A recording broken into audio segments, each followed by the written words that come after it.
এই ডিজিটাল যুগে মানে ফেসবুক আর ইউটিউবের যুগে ভূতের গল্পগুলো কিভাবে বেঁচে থাকে বা কিভাবে ছড়ায়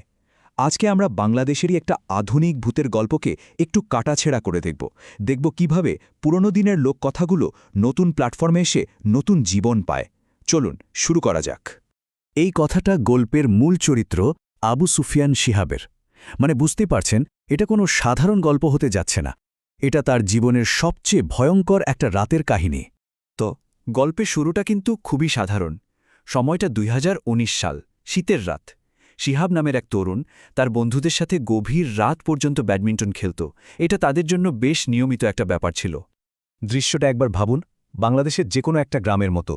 সেই রাতে শিহাব তার বাবার মোটরবাইকটা নিয়ে একটু দূরের একটা গ্রামে গিয়েছিল ব্যাডমিন্টন টুর্নামেন্ট খেলতে খেলা শেষ হতে হতে বেজে গেল রাত 11:30 সবকিছু একদম স্বাভাবিকই ছিল কিন্তু এরপরেই পরিস্থিতিটা কেমন যেন বদলে যেতে শুরু করে খেলা শেষ ফোনটা হাতে নিতেই শিহাবের চোখ কপালে বাড়ি থেকে ১৯টা মিসড কল এই একটা সংখ্যায় কিন্তু ওর মনে একটা অজানা ভয় ঢুকিয়ে দেয় বুঝতে পারে তাকে খুব তাড়াতাড়ি বাড়ি ফিরতে হবে একদিকে দেরি হয়ে গেছে তার উপর আবার প্রচণ্ড কুয়াশা শীতের রাতে গ্রামের রাস্তা তো এমনিতেই শুনশান থাকে আর কুয়াশার কারণে তো সামনের কিছুই ঠিকমতো দেখা যাচ্ছিল না মনের মধ্যে ভয় আর চিন্তা নিয়ে শিহাব খুব সাবধানে ধীরে ধীরে বাইক চালিয়ে বাড়ির দিকে এগোতে থাকে আর ঠিক এইখান থেকেই তার এই সাধারণ রাতের যাত্রাটা একটা ভয়াবহ অভিজ্ঞতায় পরিণত হয় বেশ কিছুটা পথ আসার পর কোনো কারণ ছাড়াই হঠাৎ করে তার বাইকের ইঞ্জিনটা বন্ধ হয়ে যায় আর বাইকটা থামে এমন একটা জায়গায় যেখানে ঘন কুয়াশার কারণে আশেপাশে ঠিক কী আছে কিছুই বোঝার উপায় নেই আর ঠিক তখনই একটা অদ্ভুত ব্যাপার ঘটে কনকনে ঠান্ডা শীতের রাত অথচ হঠাৎ করেই এক ঝাপটা গরম বাতাস তার পাশ দিয়ে যেন বয়ে গেল ব্যাপারটা খুবই অস্বাভাবিক তাই না ওই গরম বাতাসের ধাক্কায় চারপাশের কুয়াশাগুলো যেন সরে যেতে শুরু করল আর ধীরে ধীরে পরিষ্কার হতে লাগল যে শিহাব ঠিক কোন জায়গায় এসে ফেসে গেছে কিন্তু কুয়াশা সরতেই শিহাব যা দেখল তাতে তার বুকের ভেতরটা যেন শুকিয়ে গেল কোথায় এসে থেমেছে সে দেখতে পেল সে যে রাস্তায় দাঁড়িয়ে আছে তার ঠিক পাশেই একটা কবরস্থান নির্জন রাত অচেনা জায়গা আর পাশে কবরস্থান অজানা একটা আশঙ্কায় তার পুরো শরীর যেন জমে গেল বাইকটা তো স্টার্ট হচ্ছেই না তো সাহায্যের খোঁজে শিহাব এমন একজনের দেখা পায় যে কিনা পরিস্থিতিটাকে আরও বেশি রহস্যময় আর ভয়ঙ্কর করে তোলে যখন শিহাব প্রায় হাল ছেড়ে দিয়েছে তখন সে দেখে কবরস্থানের কাছেই একটা ছোট্ট কুঁড়েঘর থেকে মোমবাতির টিমটিমে আলো আসছে মনে একটু আশা জাগে হয়তো কোনো সাহায্য পাওয়া যাবে সে এগিয়ে যায় কিন্তু ঘরের কাছে গিয়ে যে দৃশ্যটা দেখে তা ছিল আরও অদ্ভুত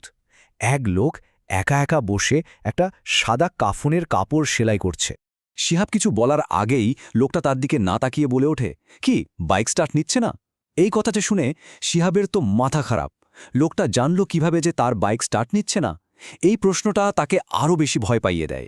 শিহাব কোনো উত্তর দেওয়ার আগেই হঠাৎ করে মোমবাতিটা দপ করে নিভে যায় সে তাড়াতাড়ি ফোনটা বের করে আলো জ্বালাতে যায় কিন্তু দেখে ফোনটাও ব্যাটারি লো দেখিয়ে বন্ধ হয়ে গেল একটার পর একটা অদ্ভুত ঘটনা উপায় না দেখে সে তার পকেটে থাকা গ্যাস লাইটটা জ্বালায় কিন্তু আলো জ্বলার পর যা দেখে তাতে তার কথা বলার শক্তিও হারিয়ে যায় সামনে কোনো কুঁড়ে ঘর নেই আর সেই লোকটাও নেই সব উধাও ভয় কাঁপতে কাঁপতে সে যখন বাইকের দিকে দৌড়ে ফিরে আসছিল তখন কবরস্থানের দিকে তাকিয়ে সে তার জীবনের সবচেয়ে ভয়ঙ্কর দৃশ্যটা দেখতে পায় সেই লোকটা তার নিজের হাতে বানানো কাফনটা পরেই কবরস্থানের একটা ভাঙা কবরের ভেতরে ঢুকে যাচ্ছে এই দৃশ্য দেখার পর সে আবার নিজেকে ধরে রাখতে পারেনি সেখানেই অজ্ঞান হয়ে লুটিয়ে পড়ে জ্ঞান ফেরার পর শিহাবকে গল্পের সবচাইতে ভয়ঙ্কর মুহূর্তটার মুখোমুখি হতে হয় যখন জ্ঞান ফেরে শিহাব দেখে সে রাস্তার ওপরেই পড়ে আছে ফোনটা অন করে দেখে ভোর 4টে বাজে সে আবার বাইক স্টার্ট দেওয়ার চেষ্টা করে কিন্তু কিছুতেই কিছু হয় না কয়েক মিনিট ধরে চেষ্টা করার পর সে আবার ফোনটা হাতে নেয় কিন্তু সময় দেখে তার আরেকটা বড় ধাক্কা লাগে ঘড়িতে বাজে 4:40 মাঝখানের এই 40টা মিনিট গেল কোথায় সে কিছুই বুঝতে পারে না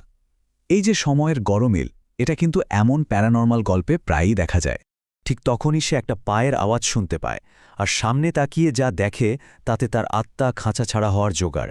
সে দেখল একটা মাথা কাটা ভূত যার এক হাতে ধরা একটা মানুষের মাথার খুলি তারই দিকে ধীরে ধীরে এগিয়ে আসছে ওই দৃশ্য দেখার পর তার মনে হয়েছিল ব্যাস তার জীবন এখানেই শেষ। ভয়ে সে চোখ দুটো বন্ধ করে ফেলে। তার আর কিছুই করা ছিল না, শুধু অপেক্ষা করা ছাড়া। যখন মনে হচ্ছে সব আশা শেষ, ঠিক সেই মুহূর্তে এক অপ্রত্যাশিত ঘটনা তাকে বাঁচিয়ে দেয়।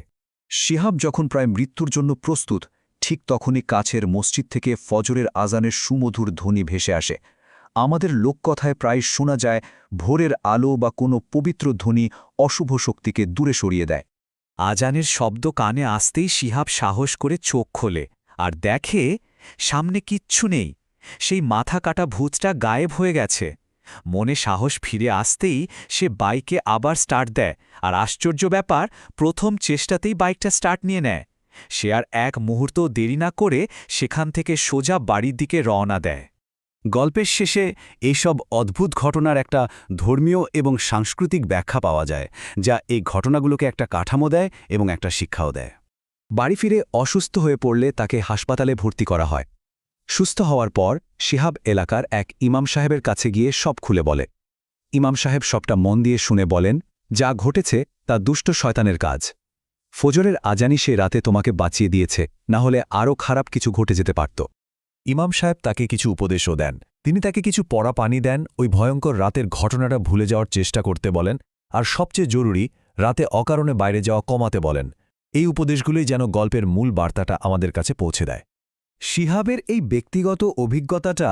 ইউটিউবের মাধ্যমে হাজার হাজার মানুষের কাছে পৌঁছে গেছে। এটা আমাদের একটা গভীর প্রশ্নের সামনে দাঁড় করায়। গল্প বলার মাধ্যম হয়তো বদলেছে, কিন্তু মানুষের ভয়, বিশ্বাস আর অজানার প্রতি কৌতূহল কি একটুও বদলেছে?